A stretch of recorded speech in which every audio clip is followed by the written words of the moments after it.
আসসালামু আলাইকুম। সবাইকে জানাচ্ছি অনেক অনেক শুভেচ্ছা। আমাদের নতুন ধারাবাহিক পর্বের বিষয়বস্তু হচ্ছে ডার্ক এজ বা অন্ধকার যুগ। এই পর্বগুলোতে আমরা সময়ের আবর্তে ফিরে যাব ইউরোপীয় ইতিহাসের দুটি গুরুত্বপূর্ণ সময়কাল সম্পর্কে জানতে, ডার্ক এজ বা অন্ধকার যুগ এবং মেডিভাল বা মধ্যযুগে। আজকের পর্বে আমরা তুলে ধরছি কিভাবে ভিজিগথ, হান, ভ্যান্ডাল এবং অন্যান্য বহিরাগত শক্তিশালী গোত্রের আক্রমণে রোমান সাম্রাজ্য ধ্বংস হয়েছিল এবং কিভাবে খ্রিস্টানদের ধর্মীয় বিস্তারে দর্শন, জ্ঞান, বিজ্ঞান ও সংস্কৃতির চর্চার অবমূল্যায়নের কারণে ইউরোপে অন্ধকার যুগ সৃষ্টি করেছিল। ভিডিওটি দেখতে এবং আমাদের চ্যানেলকে সমর্থন করতে সাবস্ক্রাইব করুন, কমেন্টে আপনার মূল্যবান মতামত শেয়ার করুন যাতে আরো বেশি মানুষ জানতে পারে ইতিহাসের গুরুত্বপূর্ণ অধ্যায় সম্পর্কে।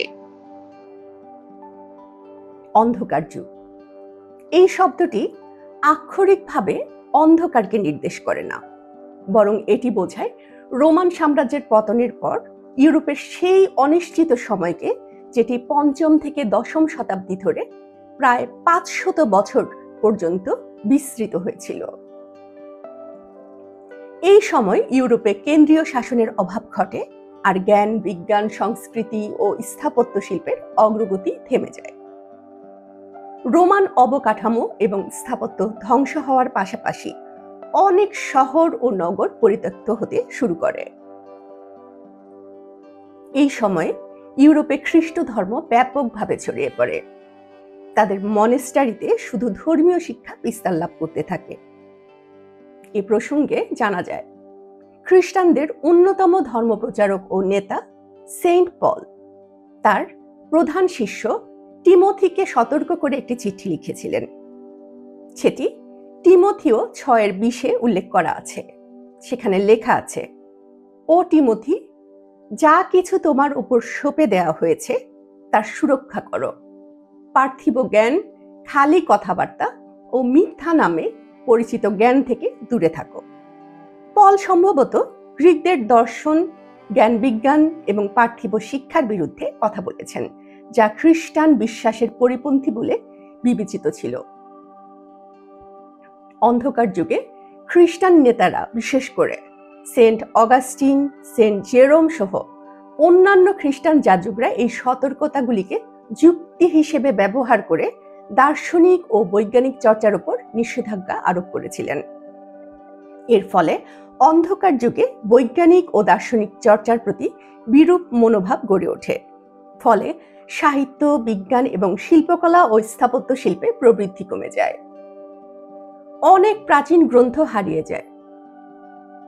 প্রাচীন জ্ঞান চর্চা সে সময় বন্ধ হয়ে যায়। অন্ধকার যুগের সূচনায় মিশরের আলেকজান্দ্রিয়া ছিল তৎকালীন পৃথিবীর অন্যতম বুদ্ধিবৃত্তিক কেন্দ্র, যেখানে বিভিন্ন দার্শনিক ও বৈজ্ঞানিক চিন্তাভাবনা বিকাশ লাভ করছিল। মিশরের আলেকজান্দ্রিয়া শহরে খ্রিস্টান ধর্মের বিস্তারে সে সময় টলেমি দার্শনিক, বিজ্ঞানী এবং গণিতজ্ঞদের সঙ্গে সংঘর্ষ সৃষ্টি করে। বিশেষ করে প্লেটো ও অ্যারিস্টটলের দার্শনিক মতবাদ খ্রিস্টান শিক্ষা এবং ধর্মীয় নীতির সঙ্গে বিরোধী ছিল। খ্রিস্টান ধর্মের নেতৃবৃন্দ প্রাচীন গ্রিক দার্শনিক চিন্তাধারাকে ধর্মের শত্রু মনে করতেন। এর মধ্যে সবচেয়ে উল্লেখযোগ্য ঘটনা ছিল মিশরের নারী গণিতজ্ঞ হাইপেশিয়ার হত্যাকাণ্ড, যিনি প্রাচীন বিজ্ঞান এবং দার্শনিক চিন্তাধারা প্রচার করেছিলেন। খ্রিস্টান মৌলবাদী গোষ্ঠী তাকে অশুভ মনে করে অত্যন্ত নির্মমভাবে হত্যা করেছিল, যা আমরা আমাদের রেনেসাঁর অন্তরালের ২য় পর্বে উল্লেখ করেছিলাম। এই সময়ে মিশরীয় খ্রিস্টানরা আলেকজান্দ্রিয়া, টলেমি সভ্যতার অন্যতম প্রাচীন গ্রন্থাগার পুড়িয়ে দিয়েছিল। ফলে ভূমধ্য সাগরীয় অঞ্চলের আলেকজান্দ্রিয়া সহ ইউরোপ অন্ধকারে নিমজ্জিত হয়ে পড়ে। অন্ধকার যুগের সূচনায় রোমান সাম্রাজ্যের পতন ইউরোপকে প্রবাহিত করে এক অজানা অন্ধকারে। বহিরাগত আক্রমণকারীদের, বিশেষ করে ভিজিগথ ও হানদের লাগাতার আক্রমণ পশ্চিম রোমান সাম্রাজ্যের দুর্বল প্রাচীরকে চূর্ণ করে ফেলেছিল। এই দুর্বলতা শুরু হয়েছিল 192 খ্রিস্টাব্দে সম্রাট কমোডাসের শাসন আমল থেকেই। এরপর পশ্চিম রোম আর উঠে দাঁড়াতে পারেনি। অতঃপর 476 খ্রিস্টাব্দে ভ্যান্ডাল গোত্রের নেতা ওডোয়াসারের হাতে পশ্চিম রোমান সম্রাট রোমুলাস আগুস্টালাসের পরাজয়ের পর ক্ষমতার শেষ বাতি নিভে যায়। আজকে আমরা ধারাবাহিকভাবে তারই কিছু উল্লেখযোগ্য তথ্যচিত্র আপনাদের কাছে তুলে ধরছি। 410 খ্রিস্টাব্দে ভিজিগথের নেতা আলেরিক ও তার গথ বাহিনী রোমে প্রবেশ করে নগরের ধন সম্পদ লুট করে বহু রোমানকে হত্যা করে। প্রায় 3 দিন ধরে লুণ্ঠনের পর ভিজিগথরা স্পেন বা আইবেরিয়ায় চলে যায়। এরপর 4 দিক থেকে একে একে হান, ভিজিগথ, ভ্যান্ডাল, অস্ট্রোগথ সহ অন্যান্য জাতিগোষ্ঠী রোমের সাম্রাজ্যে বিভিন্ন অঞ্চল দিয়ে আক্রমণ এবং দখল করা শুরু করে। ভিজিগথ গোত্রের পর রোমান সাম্রাজ্যে হানদের আধিপত্য শুরু হয়েছিল। হানদের সেনাবাহিনী সম্পূর্ণভাবে তীরন্দাজ অশ্বারোহী ছিল। তাদের তীক্ষ্ণ ও সুনিপুণ তীরন্দাজ বাহিনী পৃথিবীর বুকে বিখ্যাত এবং অন্যতম দক্ষ হিসেবে পরিচিত ছিল। তারা দ্রুত গতিতে ঘোড়ায় চড়ে বিশেষ ধরনের তীর ধনুক ব্যবহার করে দূর থেকে আঘাত হানত এবং মুহূর্তেই স্থান পরিবর্তন করে আবার আক্রমণ চালাতো। শত্রুর মনোবল ভেঙে দিতে হান বাহিনী শহর ও গ্রামে আকস্মিক আক্রমণ চালিয়ে একের পর এক হানাদারি করত। শুরুতে এই হান গোত্র বিভিন্ন জাতি গোষ্ঠীতে বিভক্ত ছিল।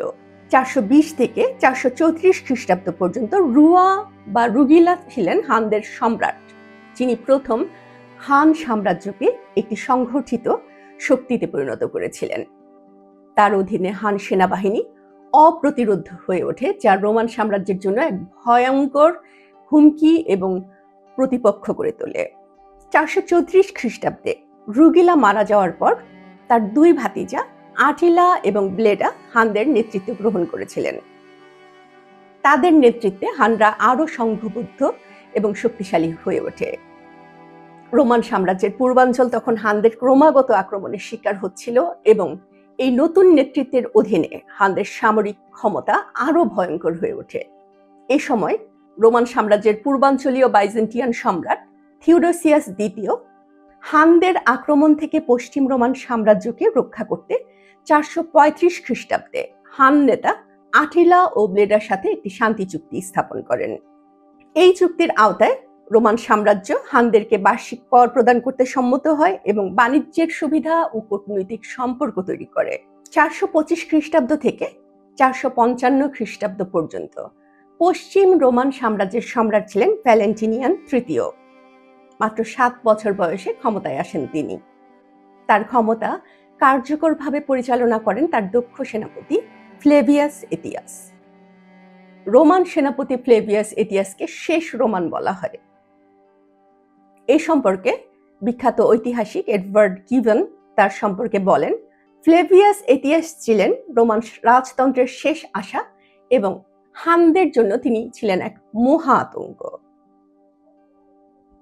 পশ্চিম রোমের সাথে হানদের চুক্তির কারণে হানদের আক্রমণ কিছু সময়ের জন্য ঠেকানো সম্ভব হয়েছিল, তবে তা বেশি দিন স্থায়ী হয়নি। 440 খ্রিস্টাব্দের শেষের দিকে আটিলার সহশাসক ব্লেডা মারা গেলে আটিলা দা হান এককভাবে হান সাম্রাজ্যের শাসনভার গ্রহণ করেন এবং পূর্ব রোমান সাম্রাজ্যের ওপর নতুন করে আক্রমণ শুরু করেন। আটিলা তখন চুক্তির শর্তাবলী লঙ্ঘন করেন এবং আরো বেশি অর্থ দাবি করেন, যা রোমান সাম্রাজ্যের জন্য এক গভীর সংকট তৈরি করে। ইউরোপীয় লোকগাথা এবং কাহিনীগুলিতে আটিলাকে নিষ্ঠুর, কুখ্যাত, ভীতিপ্রদ এবং শক্তিশালী শাসক হিসেবে চিহ্নিত করা হয়েছে। এর পরের পর্বে আমরা আটিলা দা হান ও শেষ রোমান খ্যাত ফ্লেভিয়াস এটিয়াসের ক্যাটালনের সমতল ভূমির যুদ্ধ সহ আরো অনেক ঘটনা তুলে ধরব।